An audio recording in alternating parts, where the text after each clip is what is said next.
Altitude 5,200 feet.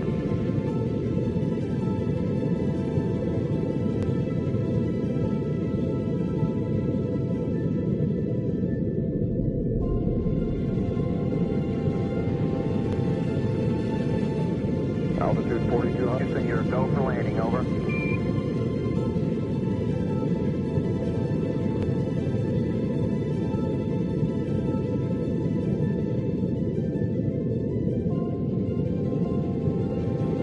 Roger, understand, go for landing, 3,000 feet.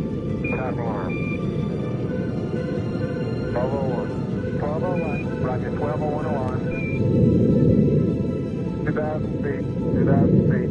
Into the ag, 47 degrees. Roger. Altitude 1,600. 47 degrees. 1,400 feet, still looking very good.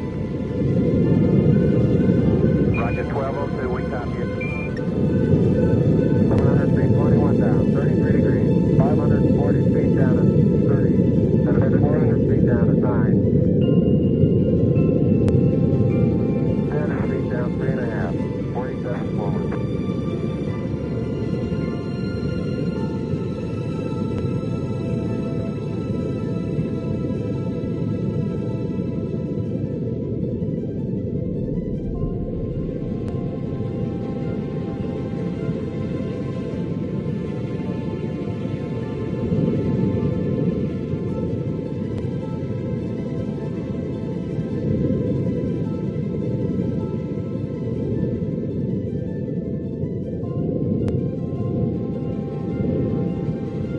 Forward, come down nicely, 200 feet, 4.5 down, 5.5 down.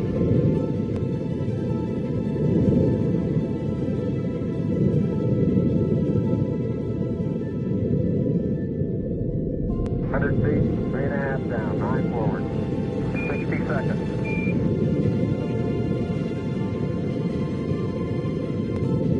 Okay, 75 feet, that's looking good, down a half.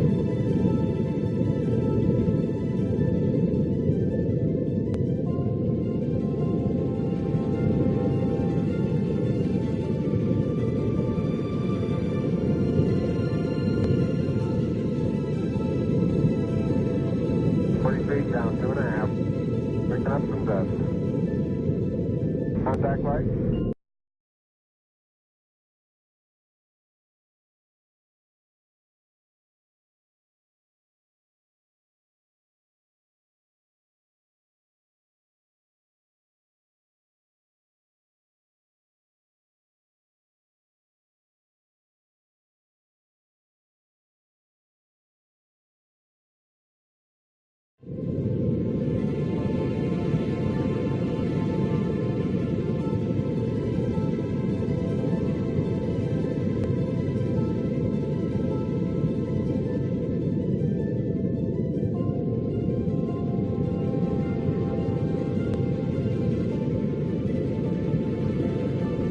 Altitude 5,200 feet.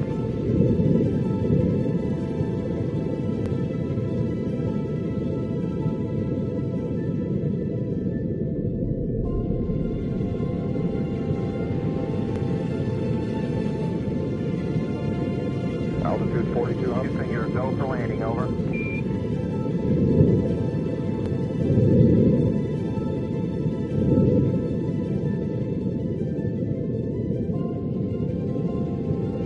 Roger, understand, go for landing, 3,000 feet.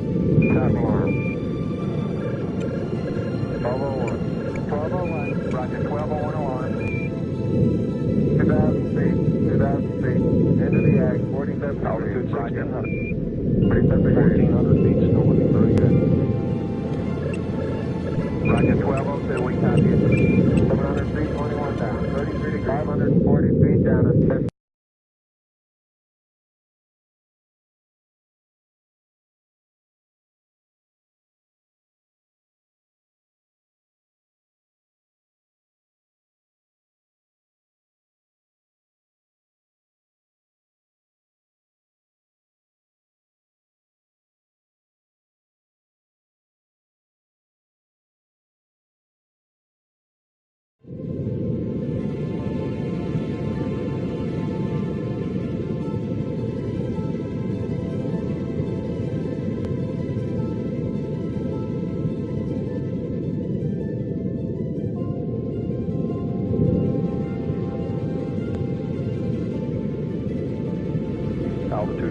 1,400 feet.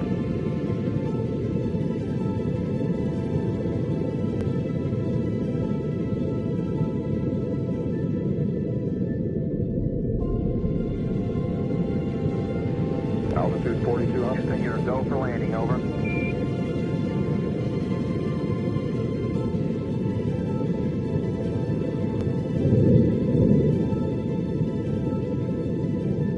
Roger, interfering, go for landing, 3,000 feet.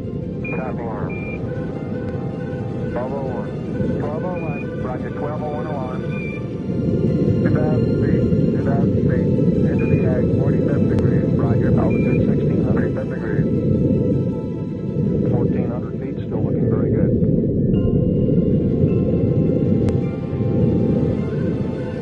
Roger, 1202, we copy it.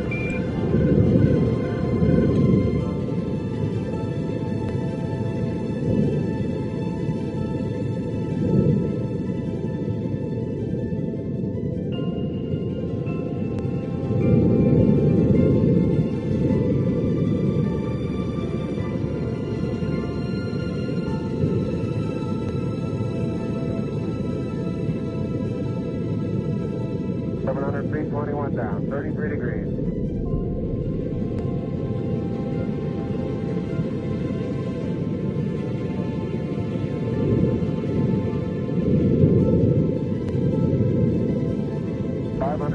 Feet down at 30, and at 15.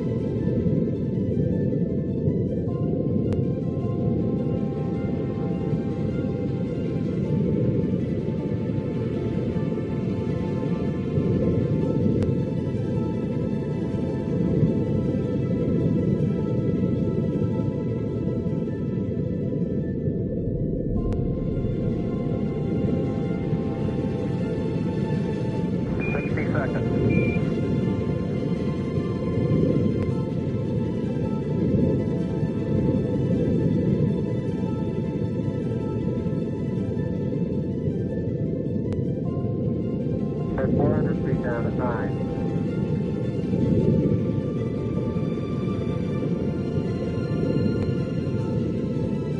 300 feet down, 3.5. 47 forward.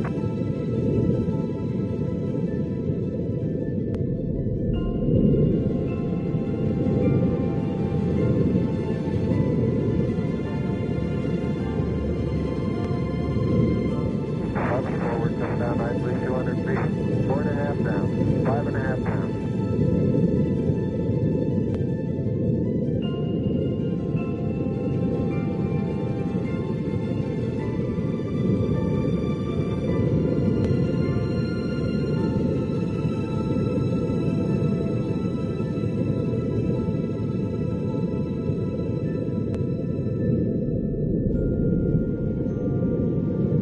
Down a half. 30 seconds. Forward, 100 feet, 3.5 down, 9 forward.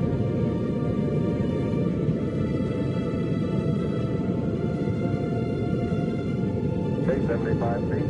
That's looking good, down a half.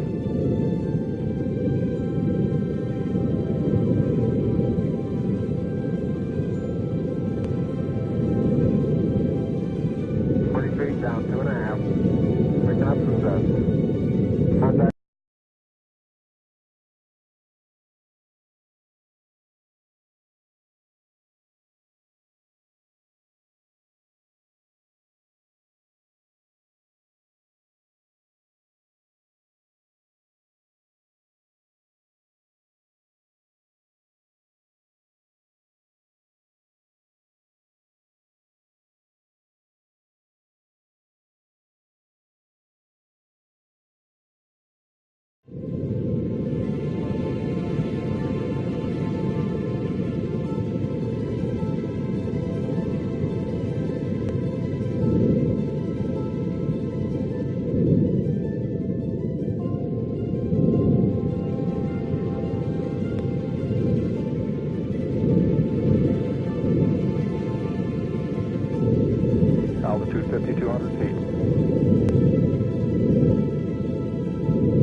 I'll leave it blue. Relay to us. See if they got me now. I got good signal strength in blue. Okay, you should have him now, Houston. Eagle, we got you now. It's looking good, over.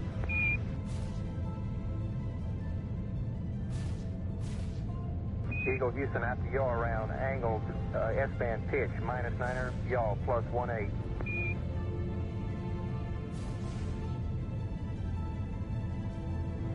Altitude 5,200 feet. Manual attitude control is good. Roger, copy. Altitude 4,200. Houston, you're a go for landing, over. Roger, understand. Go for landing. 3,000 feet. Stop alarm.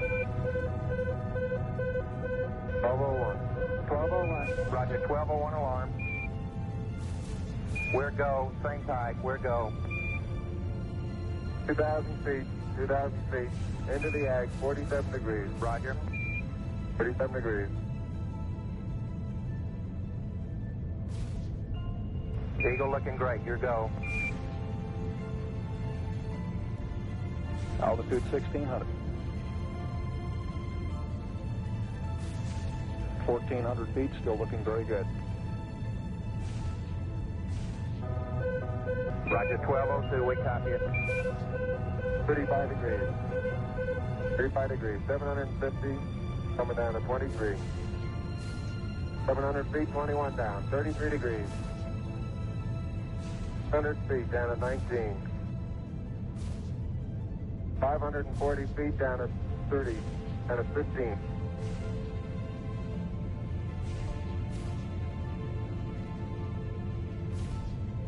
At 400 feet down at 9.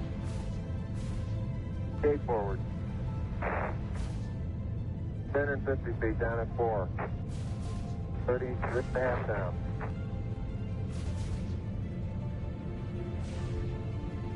They're tagged on horizontal velocity. 300 feet down 3.5. 47 forward. On 1.5 down. 70.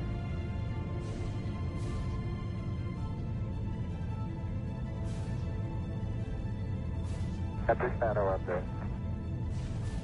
50 down at 2.5. 19 forward. Altitude velocity light. 8.5 down. 220 feet. 13 forward. 11 forward, coming down nicely. 200 feet. 4.5 down. 5.5 down. Within 60 feet. 6.5 down. 5.5 down. 9 forward. 20 feet. 100 feet, 3.5 down, 9 forward. 5%. 185. Stay 75 feet. That's looking good, down a half. 6 forward. 60 seconds. Lights on. Down 2.5. Forward. Forward. 40 feet down 2.5. Picking up some dust. 30 feet, 2.5 down. Straight shadow. 4 forward. 4 forward. Drift into the right a little. Down a half. 30 seconds. Forward. Contact light. Okay, engine stop. ATA at a descent. Mode control both auto. Descent engine command override off. Engine arm off. 413 is in. We copy you down, Eagle. Houston, Tranquility Base here. The Eagle has landed. Roger, Tranquility. We copy you on the ground. You got a bunch of guys about to turn blue. We're breathing again. Thanks a lot.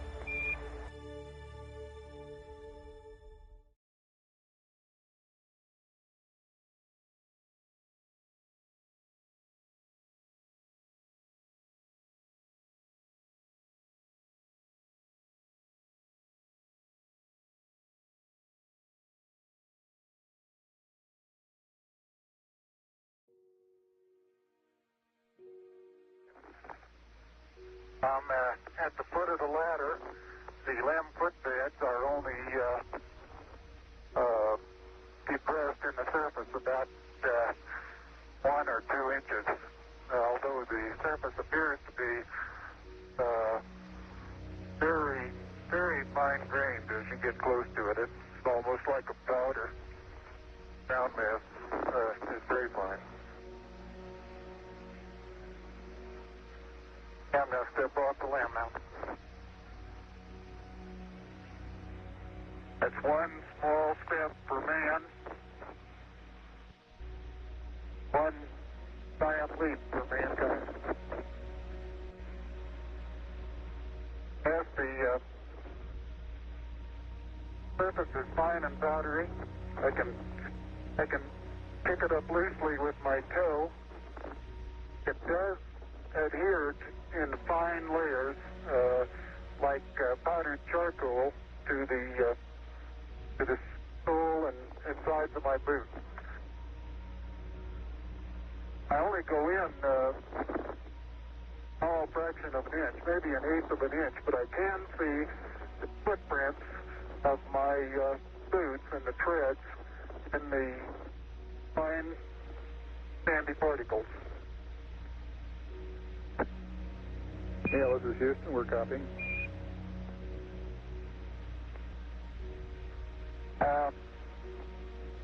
There seems to be no difficulty in moving around as we suspected. It's even perhaps easier than the simulations of 16G that we performed in various simulations on the ground. Absolutely no trouble to walk around.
Beautiful view. Isn't that something?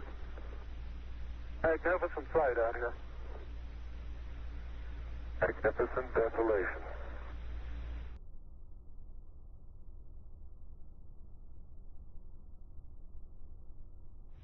Okay, Buzz, we ready to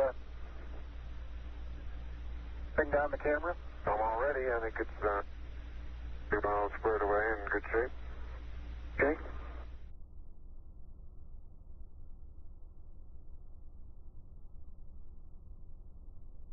The passive seismic experiment detected lunar moonquakes and provided information about the internal structure of the moon. This experiment studied the propagation of seismic waves through the moon and provided our most detailed look at the moon's internal structure. The Apollo 11 seismometer returned data for just 3 weeks but provided a very useful look at lunar seismology. More advanced seismometers were deployed at the Apollo 12, 14, 15 and 16 landing sites and transmitted data to Earth until September 1977. Each of these seismometers measured all 3 components of ground displacement: up-down, north-south and east-west. If a seismic event is observed by 3 or more seismometers, the time and location of the event can be determined. Because seismic waves from distant events travel deeper into the Moon than waves from nearby events, by measuring events at various distances from the seismometer, one can determine how seismic velocities vary with depth in the Moon. In turn, this information can be used to study the Moon's internal structure. Most of the events observed by the seismometers were due either to moonquakes or to meteorite impacts. However, the third stages of several Saturn V rockets and the ascent stages of several lunar modules were deliberately crashed into the Moon after these spacecraft were no longer needed. These man-made crashes produced seismic events of known times and locations and helped to calibrate the network of seismometers.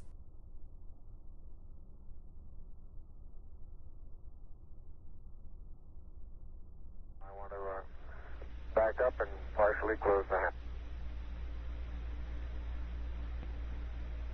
Making sure not to lock it on my way out.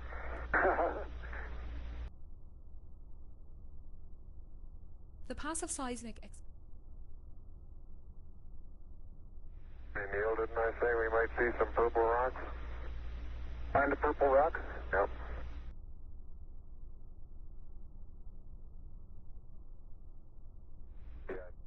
The laser-ranging retroflector experiment was deployed on Apollo 11, 14 and 15. It consists of a series of corner cube reflectors, which are a special type of mirror with the property of always reflecting an incoming light beam back in the direction it came from. These reflectors can be illuminated by laser beams aimed through large telescopes on Earth. The reflected laser beam is also observed with the telescope, providing a measurement of the round-trip distance between Earth and the Moon. This is the only Apollo experiment that is still returning data from the Moon. Many of these measurements have been made by McDonald Observatory in Texas. Laser beams are used because they remain tightly focused for large distances. Nevertheless, there is enough dispersion of the beam that is about 7 kilometers in diameter when it reaches the Moon and 20 kilometers in diameter when it returns to Earth. Because of this very weak signal, observations are made for several hours at a time. By averaging the signal for this period, the distance to the Moon can be measured to an accuracy of about 3 centimeters. The average distance from the Earth to the Moon is about 385,000 kilometers. The laser-ranging retroflector experiment has produced many important measurements. These include an improved knowledge of the Moon's orbit and the rate at which the Moon is receding from Earth, which is currently 3.8 centimeters per year.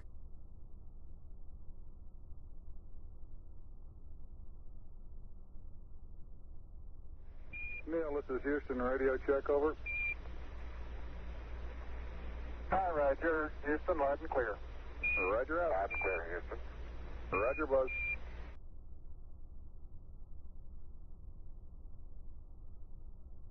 I've noticed several times in going from the sunlight into shadow that just as I go in, I catch an additional reflection off the lens. Along with the reflection off my face onto the visor, makes visibility very poor just at the transition sunlight into the shadow. I essentially have so much glare coming onto my visor, I'm under shadow until helmet actually gets shadow, and then it takes a short while for my eyes to adapt lighting conditions inside the shadow area.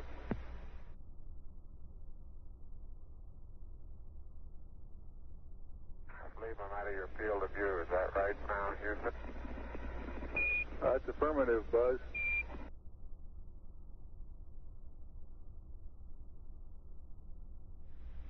Neil, this is Houston. Based on your camera transfer with the LEC, do you foresee any difficulties in SRC transfer over? Difficulties in SR? Negative.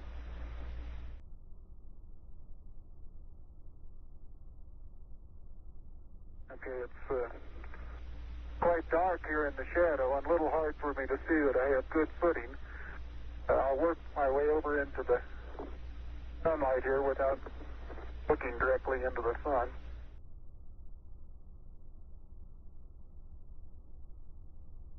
My pocket open, but Yes, it is. It's not up against your suit, though. Hit it back once more.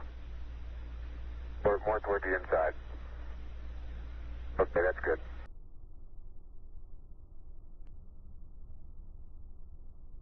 Oh, that looks beautiful from there, Neil. it has a stark beauty all its own. It's like much of the high desert of the United States. It's different, but it's very pretty out here.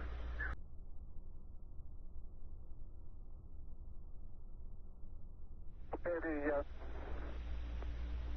Ethan engine did not leave a crater of any size. It has about 1 foot clearance on the ground. We're essentially on a very level place here. I can see some evidence of something interesting in the bottom of this little crater here.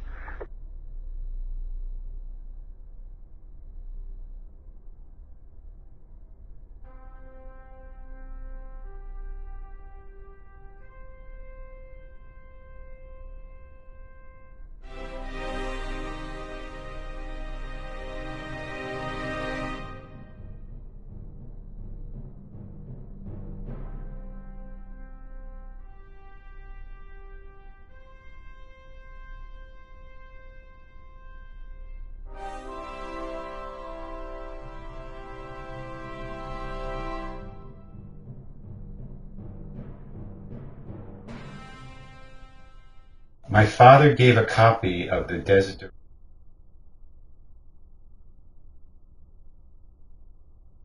I'd like to evaluate the various paces that a person can traveling on the surface.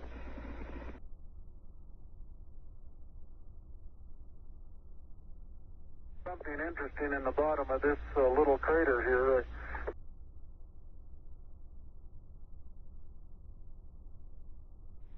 And incidentally, these rocks, very powdery surface,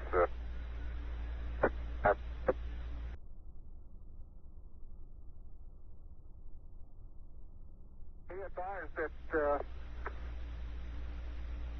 a lot of the rock samples out here, the hard rock samples, have what appear to be vesicles in the surface. Houston, roger out.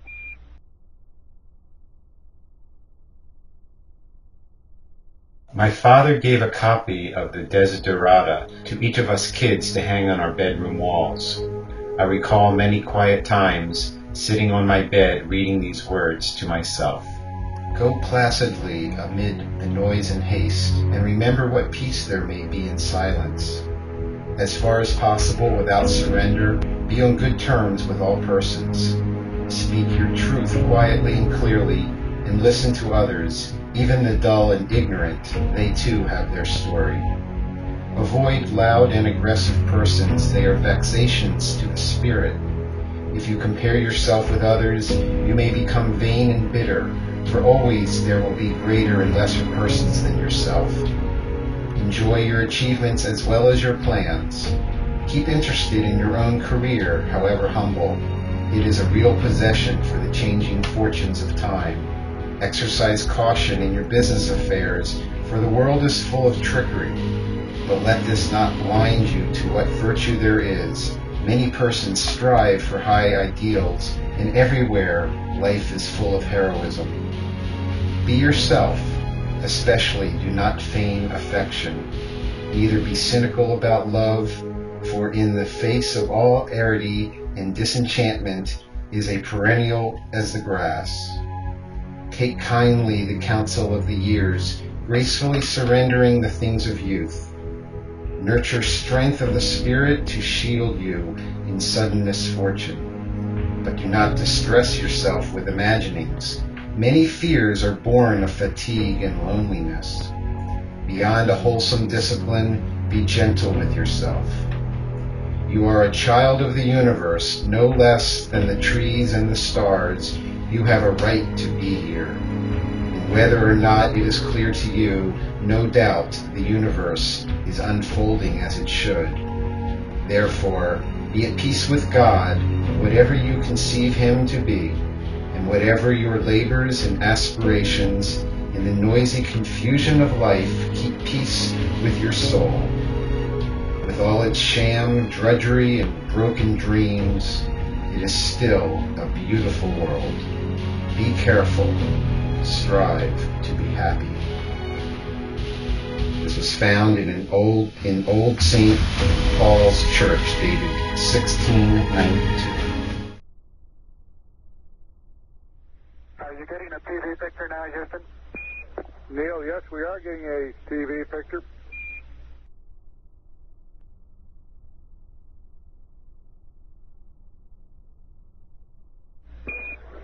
Neil, this is Houston. We're getting a picture. You're not in at the present time. We can see the bag on the LEC being moved by Buzz, though. Here you come into our field of view.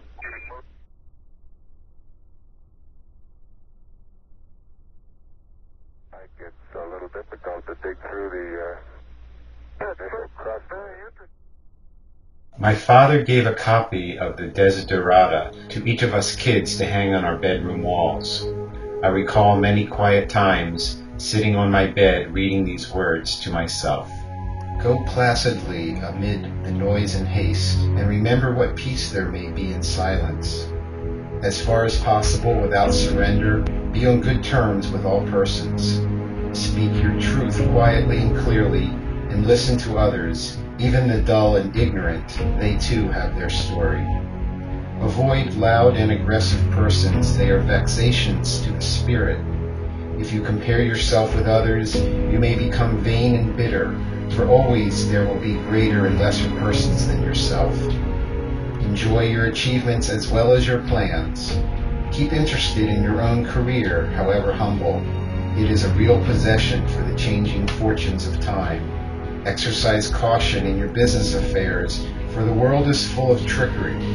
But let this not blind you to what virtue there is. Many persons strive for high ideals, and everywhere life is full of heroism. Be yourself, especially do not feign affection. Neither be cynical about love, for in the face of all arity and disenchantment is a perennial as the grass. Take kindly the counsel of the years, gracefully surrendering the things of youth. Nurture strength of the spirit to shield you in sudden misfortune. But do not distress yourself with imaginings. Many fears are born of fatigue and loneliness. Beyond a wholesome discipline, be gentle with yourself. You are a child of the universe, no less than the trees and the stars. You have a right to be here. And whether or not it is clear to you, no doubt the universe is unfolding as it should. Therefore, be at peace with God, whatever you conceive Him to be, and whatever your labors and aspirations, in the noisy confusion of life, keep peace with your soul. With all its sham, drudgery, and broken dreams, it is still a beautiful world. Be careful. Strive to be happy. This was found in Old St.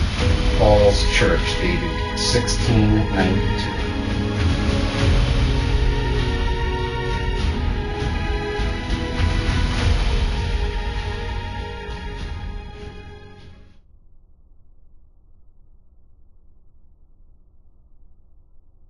Didn't know you could throw so far. You can really throw things a long way up here.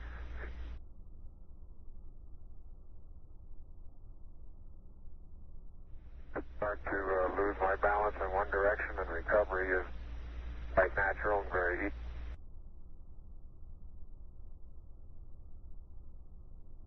And moving your arms around, Jack doesn't go off the surface. Not quite that light-footed.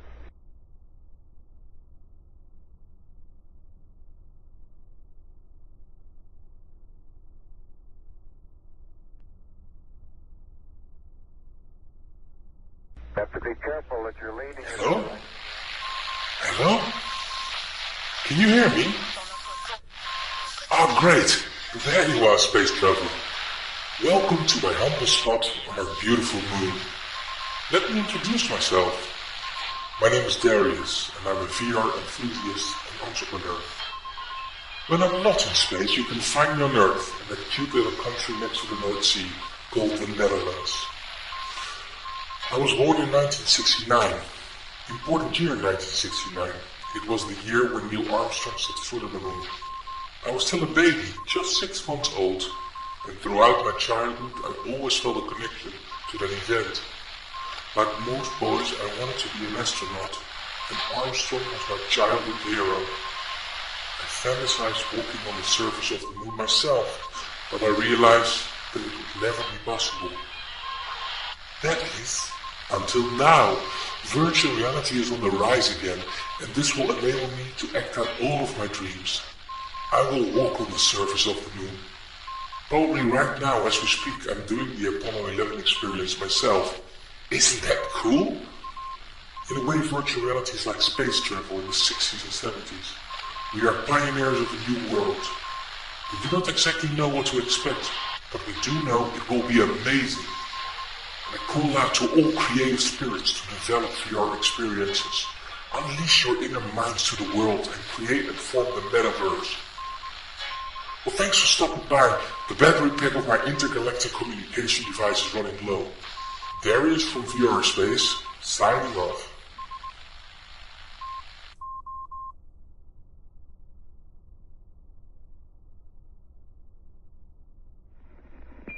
Tranquility Base, this is Houston. Could we get both of you on the camera for a minute, please?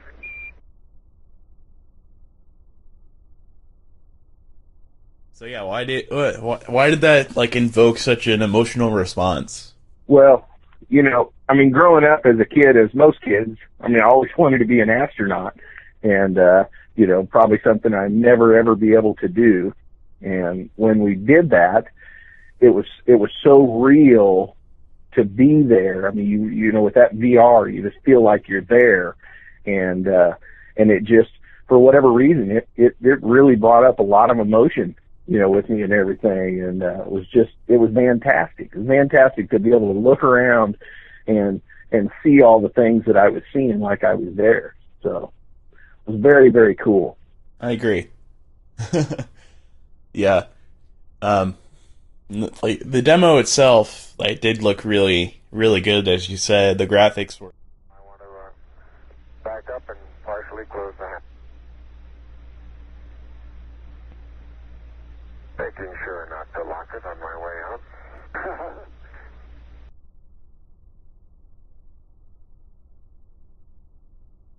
Like it's a little difficult to dig through the initial crust. Very interesting. It's a very soft surface, but here and there where I plug with the contingency sample collector, I run into very hard surface, but it appears to be very cohesive material of the same sort.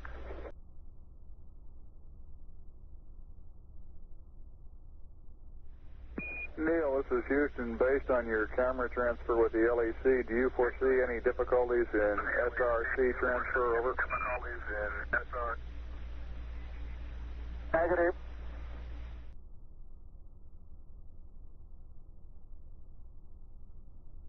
I've noticed several times in going from the sunlight into shadow that just as I go in, I catch an additional reflection off the lens. That, along with the reflection off my face onto the visor, makes visibility very poor just at the transition sunlight into the shadow. I essentially have so much glare coming onto my visor, I'm under shadow, until helmet actually gets shadow, and then it takes a short while for my eyes to adapt to lighting conditions inside the shadow area.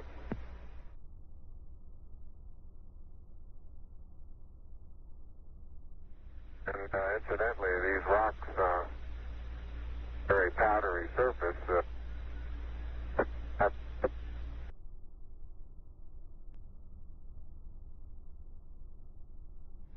Neil, this is Houston, radio check, over.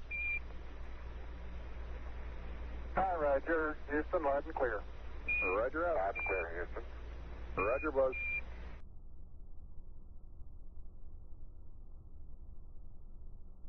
My pocket open, Buzz? Yes, it is. It's not up against your suit, though. Hit it back once more. Or more toward the inside. Okay, that's good.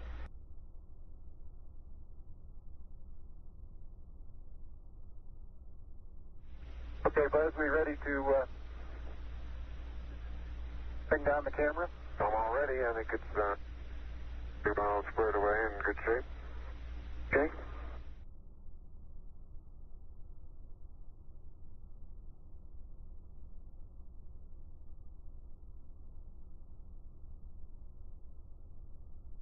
I'll step out and take some of my first pictures here. Roger, Neil, we're reading you loud and clear. Let's see, getting some pictures and the contingency sample. Okay, Houston, I'm going to change lenses on you. Roger, Neil.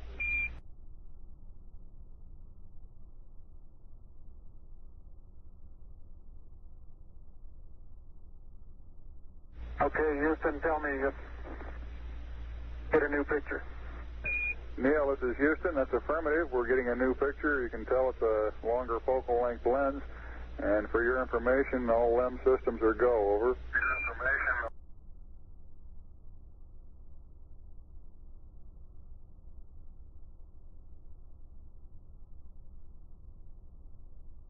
Yes, surface material, powdery. I don't know how good your lens is, but if you can touches above. You pull out some of my cable for me, Buzz? Houston, how close are you able to get things in focus? This is Houston. Neil is now unveiling the plaque that is. For those who haven't read the plaque, we'll read the plaque that's on the front landing gear of this LEM. There's two hemispheres, one showing each of the two hemispheres of Earth. This is the solar wind composition experiment. The sun continually emits a flux of electrically charged particles into space. This is termed the solar wind. The Earth's magnetic field prevents these charged particles from reaching the Earth's surface, although in the Earth's polar regions these particles can reach the upper part of the atmosphere, causing auroras. The Moon is outside the Earth's magnetic field for most of each month and has a negligible atmosphere, allowing solar wind particles to reach the Moon's surface. The solar wind composition experiment was performed on Apollo 11, 12, 14, 15 and 16. It consisted of an aluminium foil sheet 1.4 metres by 0.3 metres that was deployed on a pole facing the Sun. This foil was exposed to the Sun for periods ranging from 77 minutes on Apollo 11 to 45 hours on Apollo 16, allowing solar wind particles to embed themselves into the foil. The foil was then returned to Earth for laboratory analysis.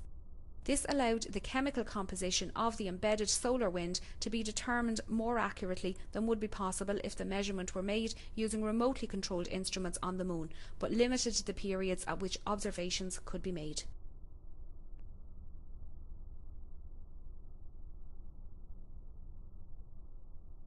Okay. The Lunar Flag Assembly, or LFA, was a kit containing a flag of the United States, designed to be planted by astronauts on the Moon during the Apollo program. 7 such flag assemblies were sent to the Moon, 6 of which were planted, the exception being the one carried on Apollo 13, which had to abort its landing due to a serious spacecraft failure. The nylon flags were hung on telescoping staffs and horizontal bars constructed of 1-inch anodised aluminium tubes.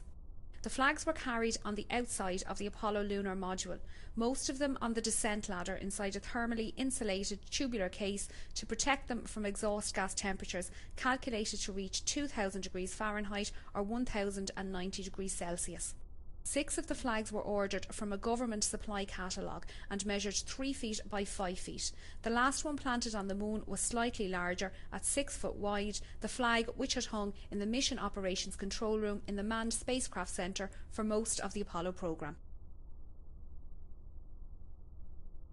Neil and Buzz, the President of the United States is in his office now and would like to say a few words to you. Over. That would be an honor. Go ahead, Mr. President. This is Houston out. Hello, Neil and Buzz. I'm talking to you by telephone from the Oval Room at the White House. And this certainly has to be the most historic telephone call ever made. I just can't tell you how proud we all are of what you do. For every American, this has to be the proudest day of our lives. And for people all over the world, I am sure they too join with America in recognizing what an immense feat this is. Because of what you have done, the heavens have become a part of man's world. And as you talk to us from the Sea of Tranquility, it inspires us to redouble our efforts to bring peace and tranquility to Earth. For one priceless moment in the whole history of man, all the people on this earth are truly one. One in their pride in what you have done, and one in our prayers that you will return safely to Earth. Thank you, Mr. President. It's a great honor and privilege for us to be here representing not only the United States, but men of peace of all nations, and with interest and a curiosity and with a vision for the future. Honor for us to be able to participate here today. And thank you very much, and I look forward, all of us look forward to seeing you on the Hornet on Thursday. Are you getting a TV picture now, Houston? Neil, yes, we are getting a TV picture.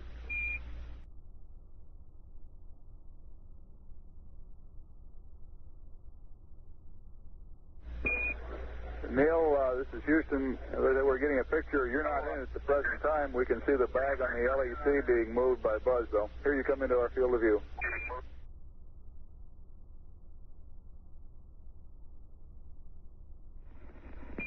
Tranquility Base, this is Houston. Could we get both of you on the camera for a minute, please?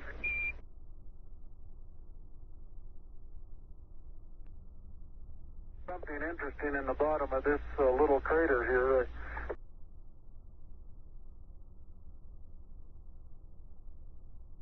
I start to lose my balance in one direction, and recovery is quite natural and very easy.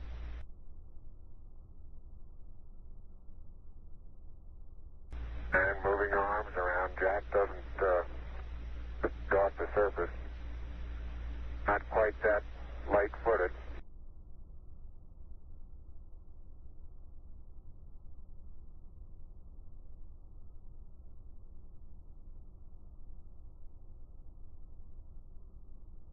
You have to be careful that you're leaning in the direction you want to go, otherwise you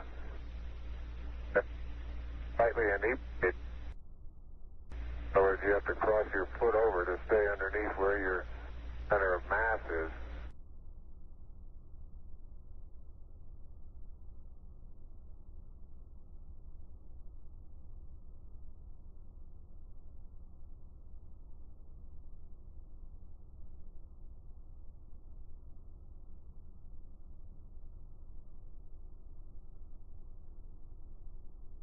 All right, you do have to be rather careful to keep track of where your center of mass is. Sometimes it takes about 2 or 3 paces to make sure that you've got your feet underneath you. And about 2 or 3 or maybe 4 easy paces can bring you to a fairly smooth stop.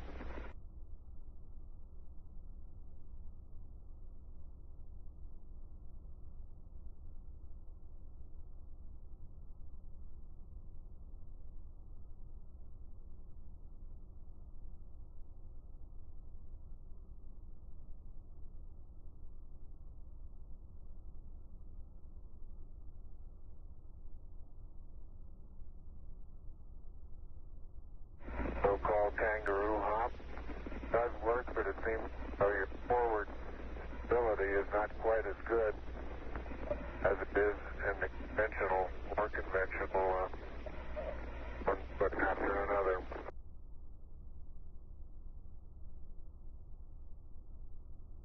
The descent engine did not leave a crater of any size. It has about 1 foot clearance on the ground. We're essentially on a very level place here. I can see some evidence of rays emanating from the descent engine, but very insignificant amount.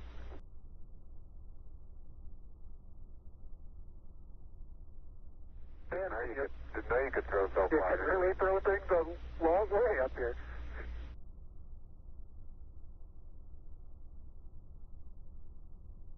The surface material powdery. I don't know how good your lens is, but if you can smudges above.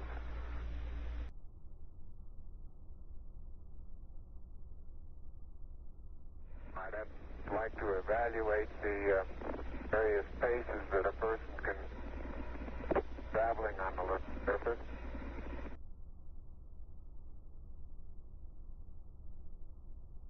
Be advised that a lot of the rock samples out here, the hard rock samples, have what appear to be vesicles in the surface. Houston, roger out.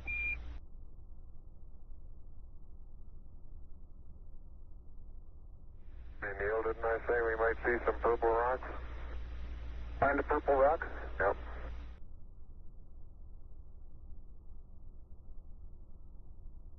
Oh, that looks beautiful from here, Neil.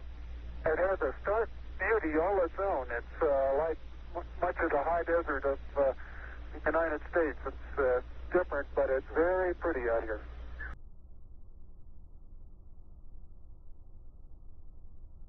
I believe I'm out of your field of view. Is that right now, Houston?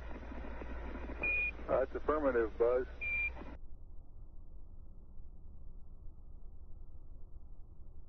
I want to back up and partially close the hatch. Making sure not to lock it on my way out.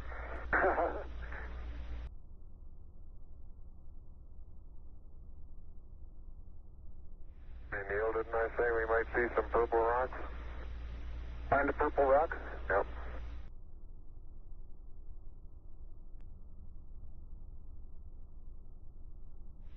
Okay, Buzz, we ready to bring down the camera? I'm all ready. I think it's 2 miles squared away in good shape. Okay.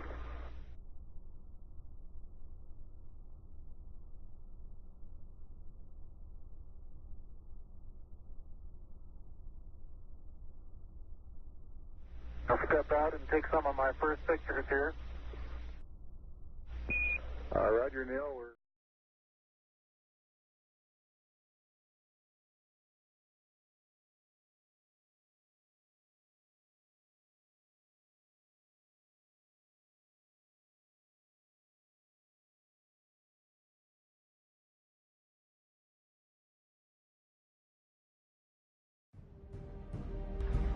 Tranquility Base, Houston. Roger, go ahead. Roger, our guidance recommendation is pings And you're cleared for takeoff.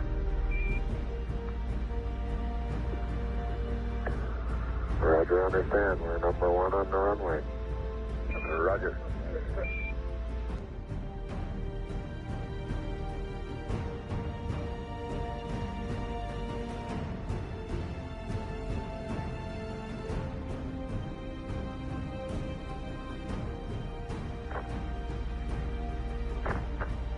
Yep.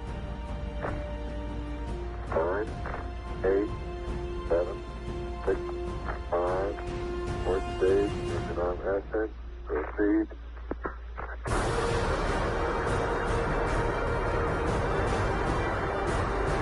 Beautiful. 26, 36 feet per second up. 5 to pitch over. Very smooth. Balance come along. Very quiet ride. There's that one crater on there.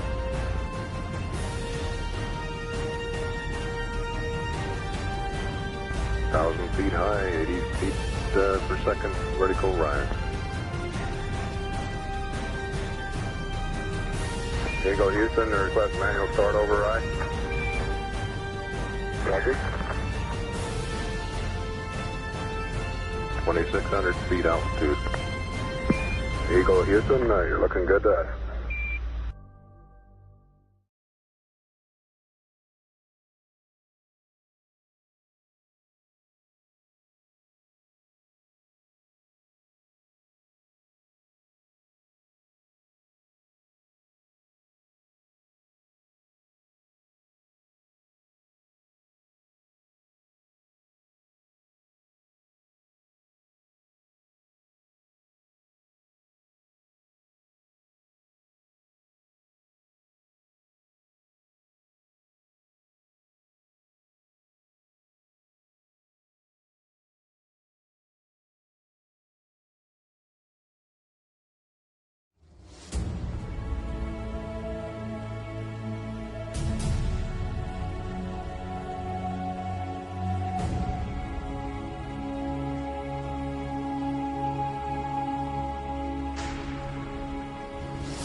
Houston, we got the service module going by. Roger, thank you. And it's rotating just like it should be. Thrusters are firing.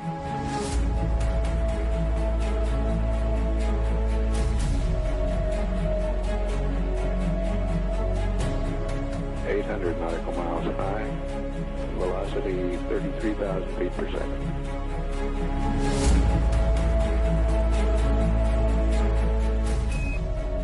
11 Houston, we'll have you for about 3-4 minutes through Redstone and then pick you up after blackout through Orion.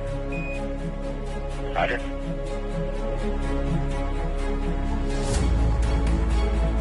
Guidance reports Apollo 11 right down the middle of the corridor. And 11 Houston, you're going over the hill there shortly. You're looking mighty fine to us. See you later.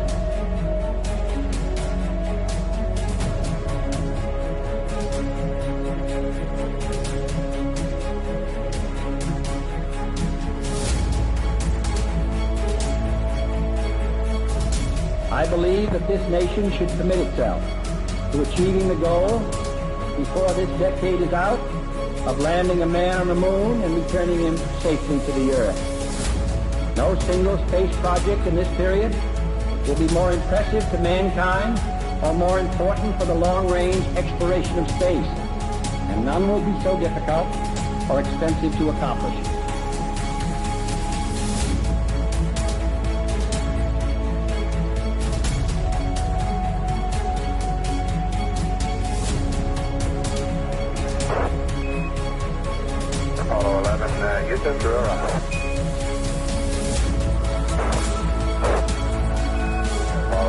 Houston, and the line, Airbus has a visual contact.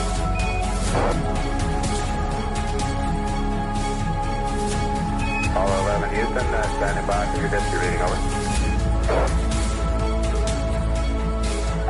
Apollo 11, this is Hornet, over. Apollo 11, read the last course, our position 1330, 16915. Aircraft reports visual with 3 full shoots. Condition of crew, over. Condition of crew, 3,500 feet on the way down. 11 and Hornet, copy. 11 Hornet, what's your splashdown error, over? Okay, our splashdown error is our guaranteed longitude, 1330, 16915. That's,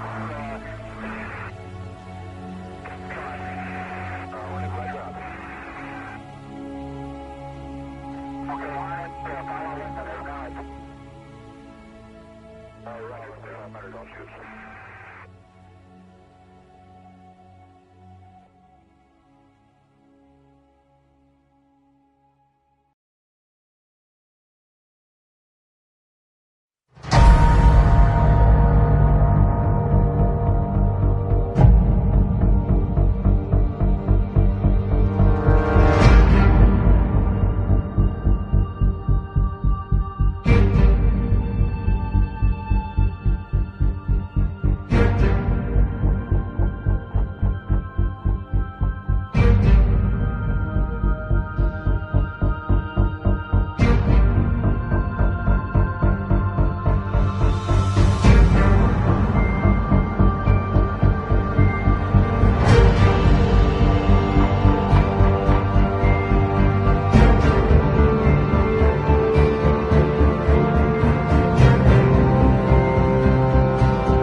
I think the momentous, most memorable thing that I can recall about that particular day was the opportunity while my two friends here were being put into the spacecraft to stand alone by myself out there and look at the rocket and the quietness and see the sun come up and the waves rolling in and the evidence of the millions of people watching, but nothing specific and just so quiet, and to realize that indeed such a contrast was going to take place, all the frantic activity preparing the rocket, but it was so quiet up there for me personally, and that in a very few moments we were going to be departing in a great roar and off for a momentous event.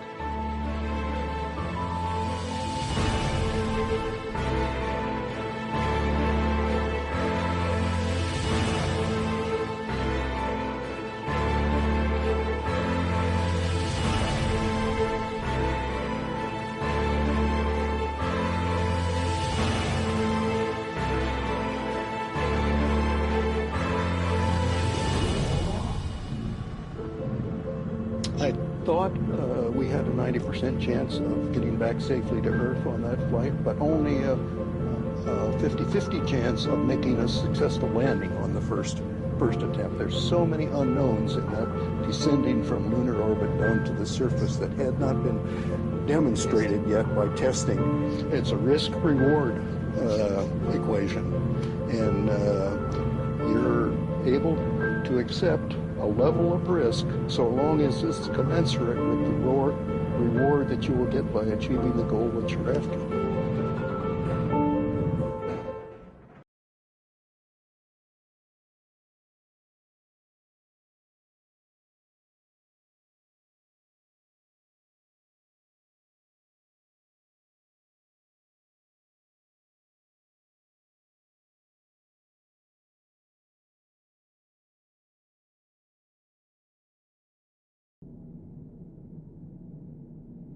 T-minus 1 minute, 35 seconds on the Apollo mission, the flight to land of the first men on the moon. All indications coming in to the control center at this time indicate we are go. 1 minute, 25 seconds and counting. Our status board indicates the third stage completely pressurized. 80-second mark has now been passed. We'll go on full internal power at the 50-second mark in the countdown. Guidance system goes on internal at 17 seconds, leading up to the ignition sequence at 8.9 seconds. We're approaching the 60-second mark on the Apollo 11 mission. T-minus 60 seconds and counting. We passed T-minus 60. 55 seconds and counting. Neil Armstrong just reported back. It's been a real smooth countdown. We passed the 50-second mark. Power transfer is complete. We're on internal power with the launch vehicle at this time.